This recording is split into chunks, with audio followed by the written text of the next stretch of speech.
Hello friends, आज हम बात करेंगे कोचिंग इंस्टीट्यूट बिजनेस प्लान पर।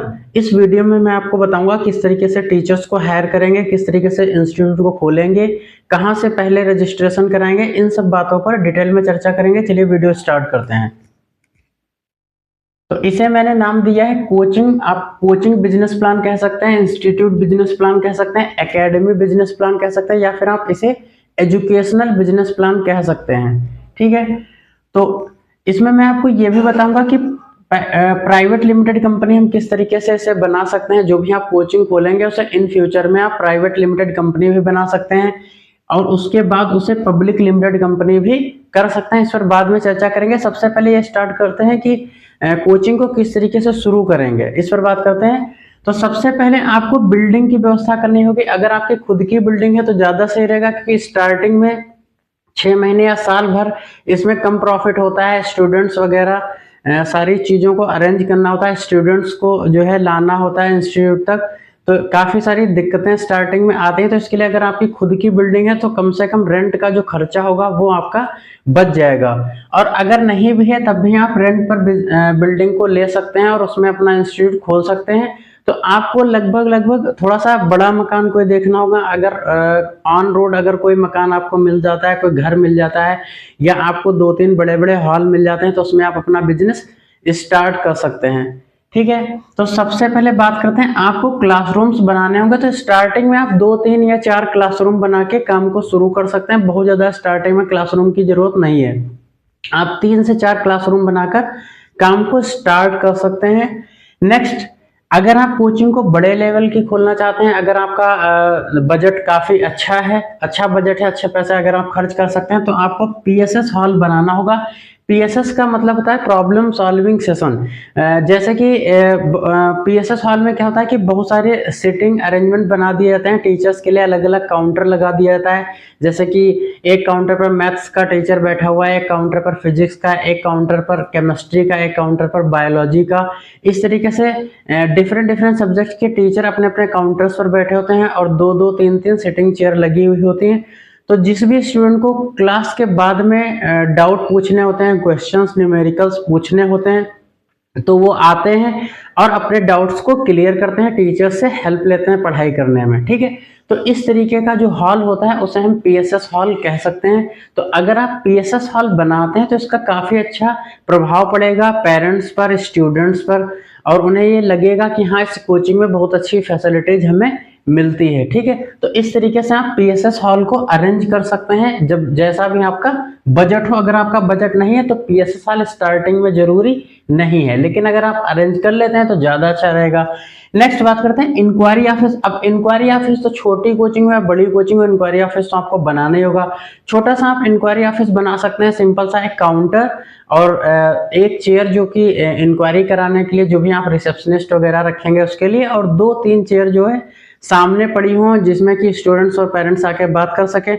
और उसके अलावा स्टील की लंबी बेंच आती हैं, तो 2-3 बेंच आप अरेंज करके बना सकते हैं। अगर आप अलग से इसके लिए रूम की व्यवस्था करें तो ज्यादा अच्छा रहेगा। तो इंक्वायरी ऑफिस आपका काफी अच्छा रहेगा। इंक्वायरी ऑफिस आपको बिल्कुल बाहर की साइड यानी कि स्टार्टिंग में रखना है, जहाँ पे जो भी पेरेंट्स स्टूडेंट्स आते हैं तो वो आसानी से इंस्टीट्यूट में आके अपनी इंक्वायरी कर सकें। ठीक है, नेक्स्ट बात करते हैं कंप्लेन ऑफिस। अगर आपने जैसे कि 6 महीने या साल भर कोचिंग को चला लिया है, आपकी इनकम काफी अच्छी हो रही है, तो आप उसमें कंप्लेन ऑफिस बना सकते हैं। जैसे कि किसी स्टूडेंट को कोई प्रॉब्लम हो रही है, किसी टीचर से कोई प्रॉब्लम हो रही है, कोई गर्ल को प्रॉब्लम हो रही है, कोई सिक्योरिटी पर्पज से कोई दिक्कत हो रही है, अगर किसी भी तरीके की कोई समस्या हो रही है इंस्टीट्यूट में, किसी स्टूडेंट को आ रही है, तो उस समस्या को सॉल्व करने के लिए आप वहां पर एक सिक्योरिटी ऑफिसर बना सकते हैं और उसे जो है प्रॉब्लम सॉल्विंग के लिए रख सकते हैं।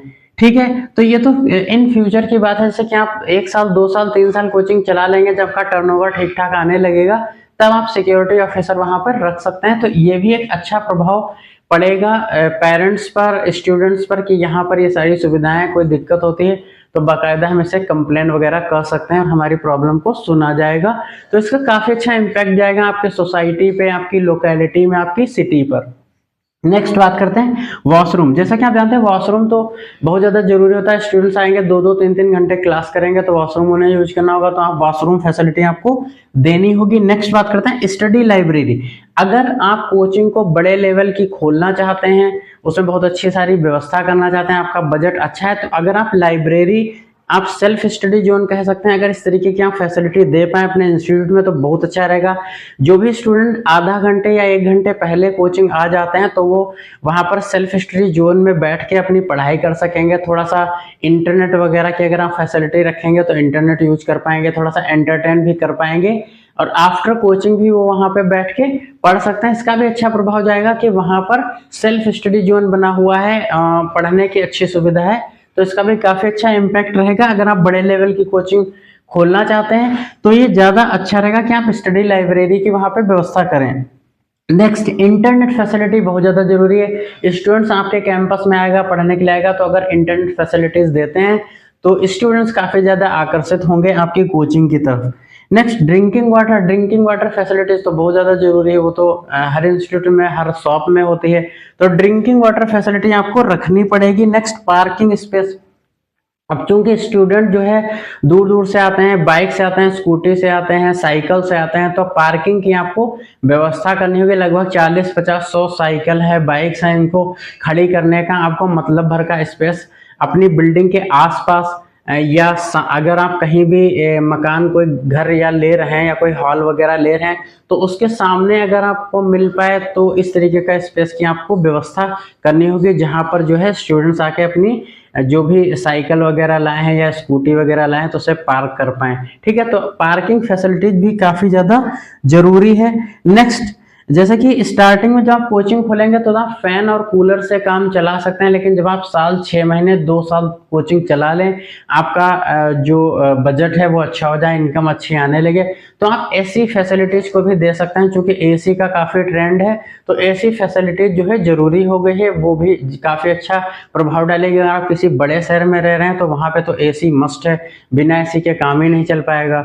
ठीक है, तो एसी फैसिलिटी भी जरूरी है, लेकिन आप स्टार्ट जो है फैन या कूलर से कर सकते हैं। ठीक है, नेक्स्ट बात करते हैं व्हाइट बोर्ड। स्टार्टिंग में जब आप कोचिंग खोलेंगे तो उसके लिए आप व्हाइट बोर्ड से स्टार्ट कर सकते हैं। आप हर क्लास में व्हाइट बोर्ड की व्यवस्था करिए, और जब धीरे धीरे आपकी इनकम ग्रो होने लगे, आपका बजट अच्छा खासा होने लगे, तब आप उसमें डिजिटल बोर्ड्स की व्यवस्था करा सकते हैं कि डिजिटल बोर्ड से आपके जो क्लासरूम्स हो गए काफ़ी आकर्षक हो जाएंगे, स्टूडेंट्स को काफ़ी अच्छा फीलिंग आएगा वहाँ से। तो डिजिटल बोर्ड्स आप 1 साल या 2 साल या 6 महीने के बाद आप डिजिटल बोर्ड की व्यवस्था कर सकते हैं अपनी इनकम के हिसाब से। नेक्स्ट बात करते हैं writing pad chair. Writing pad chair अगर आप रखते हैं तो ज़्यादा अच्छा रहेगा। उसके लिए जो है आप धीरे धीरे संख्या को बढ़ा सकते हैं। जैसे कि आपने स्टार्टिंग में कोचिंग खोली, मान लीजिए कि आपने 20-20 चेयर हर क्लासरूम में रखी है, ठीक है, तो आप बाद में जो है 5-5, 10-10 करके चेयर भी आगे बढ़ा सकते हैं। या स्टार्टिंग में आपने 15-15 चेयर के 4 क्लासरूम बनाया, तो उसके बाद में आप 5-5, 10-10 करके चेयर बाद में बढ़ा सकते हैं। और जो राइटिंग पैड चेयर होती है बहुत ज़्यादा महंगी नहीं, 400 से 500 के बीच में मिल जाती है। अगर आप किसी बड़े शहर से लेंगे तो आपको काफ़ी ज़्यादा सस्ती पड़ सकती है। तो आप राइटिंग पैड चेयर का इस्तेमाल कर सकते हैं। और जब इंस्टीट्यूट आपका चलने लगे तो आप ऑर्डर देकर जो है वो किसी वर्कशॉप पे ड्रिल वाले के यहाँ से आप अच्छी मजबूत वाली चेयर बनवा सकते हैं। वो आपको 1000 के आसपास पड़ेगी, लेकिन स्टार्टिंग में आप जो राइटिंग पैड रेडीमेड चेयर होती हैं उनका इस्तेमाल कर सकते हैं। नेक्स्ट बात करते हैं रजिस्ट्रेशन। ठीक है, तो रजिस्ट्रेशन आप डिस्ट्रिक्ट लेवल का करा सकते हैं। स्टार्टिंग में ये कम खर्चीला होता है, आप 10-15 हजार रुपए खर्च करके 50 या 100-200 बच्चों का रजिस्ट्रेशन करा सकते हैं। इसके लिए आपको DIOS जाना होगा, जिला विद्यालय निरीक्षक, वहाँ 10 रुपए का आपको फॉर्म मिलेगा, उसको फिल करना होगा, कुछ डॉक्यूमेंट्स लगाने होते हैं, उसके बाद जो है आप अप्लाई कर सकते हैं। और आपको जो है लगभग 1 महीने बाद या 15 दिन बाद आपको जो है वहाँ से एक सर्टिफिकेट इश्यू हो जाएगा। उस सर्टिफिकेट को आपको अपने कोचिंग में लगा लेना है। ये डिस्ट्रिक्ट लेवल का है। जितनी आप कोचिंग खोलेंगे, जैसे मान लीजिए एक शहर में आपने कोचिंग खोली, तो उस शहर में आपका अगर दूसरी लोकेशन में कोई इंस्टीट्यूट आप खोलेंगे तो उसका अलग से रजिस्ट्रेशन कराना होगा। तो बनता तो ये डिस्ट्रिक्ट लेवल पे है, लेकिन आप जितनी कोचिंग खोलेंगे उतने आपको कराने पड़ेंगे रजिस्ट्रेशन। ठीक है, या आप जैसे कि मान लीजिए आपने एक बिल्डिंग ब्लॉक A बनाया, फिर ब्लॉक B बनाना, तो आप रजिस्ट्रेशन में जो स्टूडेंट्स का नंबर है उसको बार बार आप बढ़वा सकते हैं DIOS जा करके। ठीक है। तो इस तरीके से आप जिला विद्यालय निरीक्षक के पास जाके वहां पर रजिस्ट्रेशन का आवेदन कर सकते हैं, और स्टार्टिंग में ये रजिस्ट्रेशन पर्याप्त होगा। इन फ्यूचर जब आपकी कोचिंग 1-2 साल 3 साल बाद अच्छी चले तो आप कारपोरेट लाइसेंस ले सकते हैं। Next, how to hire teachers. Teachers को कैसे हायर करें? तो टीचर्स को हायर करने का सबसे अच्छा तरीका रहेगा कि आप जो है 600 रुपए का 2000 पैम्पलेट बनता है, 600 या 700 रुपए का खर्चा आएगा। 2000 छोटा छोटा पैम्पलेट बनेगा, उसको आप अपनी आपका जो शहर है उसमें आप न्यूज़पेपर में उसको रखवा सकते हैं। वो पूरे शहर में लगभग 2000 पैम्पलेट जो है डिस्ट्रीब्यूट हो जाएगा, और जिसको भी जॉब की रिक्वायरमेंट होगी वो आपसे कॉल करके आपको संपर्क करेगा और आप उसे इंटरव्यू के लिए कॉल कर सकते हैं। ठीक है, तो ये बेस्ट ऑप्शन रहेगा। आपका 600-700 रुपये खर्च होगा और आपको पसंदीदा अच्छे टीचर्स मिल जाएंगे। ठीक है, और आप सोशल साइट्स के माध्यम से, जैसे कि अगर आप फेसबुक इंस्टा चलाते हैं तो उस पर भी आप ऐड दे सकते हैं टीचर्स रिक्वायरमेंट का। ठीक है, तो इस तरीके से आप टीचर्स को हायर कर सकते हैं। या फिर आप जो भी इंटर कॉलेज वगैरह होते हैं वहाँ पे जो भी आईसीएसई सीबीएसई बोर्ड के कॉलेजेस होते हैं तो वहाँ पे भी जाके आप टीचर्स को हायर कर सकते हैं, उनसे बात कर सकते हैं, उन्हें ऑफर दे सकते हैं। ठीक है, अगर आप लेडीज टीचर का इस्तेमाल करते हैं तो वो आपको सस्ते मिल जाएंगे। नेक्स्ट बात करते हैं हाउ टू पे टीचर्स। जैसे कि सपोज करिए आपने टीचर्स तो रख लिए, आपने प्लानिंग कर ली, लेकिन उनको पेमेंट कैसे करें? मान लीजिए कि आपने छोटी मोटी कोचिंग स्टार्ट की है तो आपको कैसे पेमेंट करें? तो ये थोड़ी सा दिक्कत तो आती ही है स्टार्टिंग में। आपका बजट उतना नहीं कि आप 10,000 15,000 कैश में पेमेंट कर पाए, तो उसका भी तरीका ये है कि अगर आपका बजट नहीं है तो आप टीचर्स को जब हायर करें तो आप उससे परसेंटेज की बात कर सकते हैं। जैसे कि आप उन्हें जो है टोटल जो है 30% जो है आप ले लें, और जो है 60% या 70% उन्हें दे, जैसा भी आपकी डील बन पाए।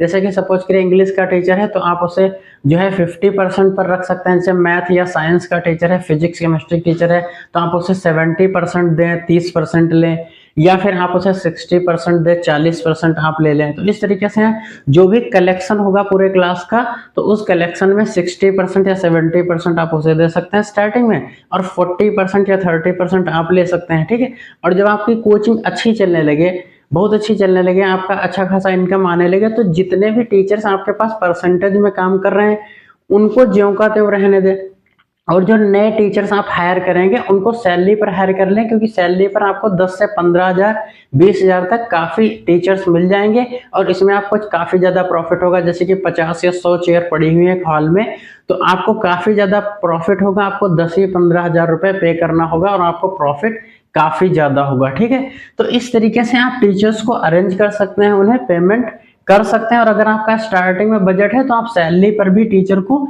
रख सकते हैं। सैलरी पर टीचर को रखेंगे अगर तो टीचर्स जल्दी अरेंज हो जाते हैं, परसेंटेज में थोड़ा सा दिक्कत आती है। ठीक है, नेक्स्ट बात करते हैं एडवर्टीजमेंट। एडवर्टीजमेंट के लिए मैं आपको सजेस्ट करना चाहूँगा कि आप YouTube जो गूगल एडसेंस होता है आप उसका इस्तेमाल करिए। अगर आप YouTube पर वीडियोज बना के ऐड कराते हैं, अपने खुद के चैनल से ऐड कराते हैं और दूसरों के चैनल से भी ऐड करवाते हैं तो ज़्यादा अच्छा रहेगा। ठीक है, ये जो है पूरा ऑल इंडिया में आपका जो है इससे बात फैल जाएगी, आपके इंस्टीट्यूट को लोग जानने लगेंगे। आप ऑफलाइन भी करा सकते हैं, जैसे कि आप होर्डिंग है, पंपलेट है, पोस्टर्स हैं, ये सारी चीज़ें लगा सकते हैं। ठीक है, होर्डिंग वगैरह है, आप शहर के आउटसाइड में जो भी रोड गांव से कनेक्टेड होते हैं वहां पर होर्डिंग्स आप लगवा सकते हैं। पैम्पलेट है, पोस्टर्स आप लगवा सकते हैं, स्टिकर्स आप जैसे कि जो व्हीकल होते हैं, ई रिक्शाज हैं, टेम्पोज हैं, तो उनमें आप जो है स्टिकर्स लगवा सकते हैं। या फिर आप जो है जो बसेज होती हैं, जो प्राइवेट बसेज होती हैं, उस पर आप पेंट करा सकते हैं अपनी कोचिंग का जो भी नाम है, सब्जेक्ट है और कॉन्टैक्ट नंबर है। या आप जो टैक्सीज वगैरह होती हैं, जो प्राइवेट बस चलती हैं, उसमें आप पट्टी टाइप की दे करके वहाँ पर अपना प्रिंट करा सकते हैं, पेंटिंग करा सकते हैं वहाँ पर पट्टी दे करके। तो ये बहुत अच्छा रहेगा। बस जहाँ जाएगी, टैक्सी जहाँ जाएगी, वहाँ तक आपकी कोचिंग का नाम और उसकी इमेज फैलना शुरू हो जाएगी। ठीक है, तो ये बेस्ट ऑप्शन रहेगा इसका। नेक्स्ट बात करते हैं, अगर आपकी कोचिंग अच्छी चल रही है, ठीक है, आप 1-2 साल काम कर चुके हैं, आपको एक्सपीरियंस हो गया या आपका बजट अच्छा है, तो आप बैग्स दे सकते हैं, आप आई कार्ड जो है बनवा सकते हैं, आप टी शर्ट्स भी दे सकते हैं स्टूडेंट्स को। ठीक है, तो टी शर्ट्स अगर आप देंगे, बैग्स देंगे, आई कार्ड देंगे, टी शर्ट्स पर आपकी कोचिंग का लोगो होगा, ब्रांड नेम होगा, बैग पर आपका लोगो या ब्रांड नेम होगा, तो इसका काफी अच्छा फर्क पड़ेगा। अगर आप लोगो आप नहीं ले पा रहे हैं, आपने जो भी नाम रखा है, अगर नाम टी शर्ट्स पर है, बैग पर है, ठीक है, तो काफी ज्यादा एडवर्टाइजमेंट होगा और इसमें आपका कोई खर्चा भी नहीं होगा, क्योंकि जब एडमिशन होता है तो ये सारी चीजों का जो पैसा होता है वो स्टूडेंट से ही कलेक्ट कर लिया जाता है, वो उसमें प्लस कर दिया जाता है। ठीक है, तो ये बहुत अच्छा रहेगा ऑप्शन, इससे आपको काफी ज्यादा प्रॉफिट होगा, काफी ज्यादा आपका जो इंस्टीट्यूट होगा उसकी इमेज जो है बहुत ज्यादा दूर दूर तक लोगों तक पहुंचेगी, काफी ज्यादा पब्लिसिटी आपको मिलेगी इन सारी चीजों से। नेक्स्ट बात करते हैं कारपोरेट लाइसेंस। जैसे कि आप बैग और आई कार्ड और टी शर्ट वगैरह अगर आप देना चाहते हैं तो आप कारपोरेट लाइसेंस लेकर के फिर बाद में सारी चीजें करें, जैसे कि ट्रेडमार्क है, ब्रांड नेम अगर आपने लिया है, ठीक है, तो कारपोरेट लाइसेंस लेने के साथ साथ ये सारी चीजें होती हैं। तो आपने कारपोरेट लाइसेंस ले लिया, लोगो ले लिया, ब्रांड नेम ले लिया, ठीक है, फिर आपने उनको बैग पर प्रिंट कराया, आई कार्ड्स पर प्रिंट कराया, टी शर्ट्स पर प्रिंट कराया, ठीक है, तो ये बहुत अच्छा रहेगा। इस तरीके से आप बहुत बड़े लेवल पर जा सकते हैं। उसके बाद जैसे कि आप जब कारपोरेट लाइसेंस लेंगे तो आपको जीएसटी रजिस्ट्रेशन, जीएसटी भी, टैक्सेस वगैरह भारत सरकार को पे करने होंगे, सारी चीजें आपको करनी होगी। कारपोरेट लाइसेंस जैसे कि आप किसी एक ही शहर में, अपने शहर में अगर इंस्टीट्यूट खोलना चाहते हैं तो कारपोरेट लाइसेंस की कोई जरूरत नहीं है। अगर आप मोर देन वन सिटी, अगर आप बहुत सारे शहरों में, 4, 5, 10, 15 शहरों में अपनी कोचिंग को ले जाना चाहते हैं, उसको फ्रेंचाइजीज मॉडल में ऑल इंडिया नेटवर्क बनाना चाहते हैं, तब आपको कारपोरेट लाइसेंस की आवश्यकता है। अदरवाइज अगर आप अपनी लोकेलिटी में, अपने शहर में कोचिंग चलाना चाहते हैं तो आपके लिए डीआईओएस से जो रजिस्ट्रेशन होता है वो पर्याप्त है, आपको ज्यादा झंझट में पड़ने की जरूरत नहीं है, आप टैक्सेस से भी बचेंगे। यहाँ पे रजिस्ट्रेशन फी जो भी पड़ती है उतना आपके लिए, अपनी खुद की बुक्स भी प्रिंट करा सकते हैं, नोटबुक प्रिंट करा सकते हैं, बुक्स और नोटबुक पर आपका लोगो, ट्रेडमार्क वगैरह होगा तो काफी अच्छा इम्पैक्ट पड़ेगा। ठीक है, तो इसके माध्यम से आप अपनी बुक्स है, अपनी नोटबुक्स है, वो भी बेच सकते हैं। ठीक है, तो ये इसके साथ अर्निंग, दूसरा अर्निंग सोर्स स्टार्ट हो जाएगा। ठीक है, उसके बाद आप अपनी खुद की, चूंकि ऑनलाइन का जमाना है आजकल, ऑनलाइन स्टडीज का जमाना है, जैसे कि वेदांतु है, बायजूज है, अनअकैडमी है, बहुत सारे ऐसे टेक कंपनीज हैं जो ऑनलाइन क्लासेस प्रोवाइड कराती हैं। तो ठीक उसी तरह आप अपनी खुद की जो है एप्लीकेशन जो है बनवा के उसे लॉन्च कर सकते हैं, उस पर जो है आप ऑनलाइन क्लासेस दे सकते हैं, रिकॉर्डेड वीडियोज आप डाल सकते हैं उस पर। ठीक है, ऑनलाइन आप चैट के माध्यम से जो है स्टूडेंट्स के डाउट्स वगैरह सॉल्व करा।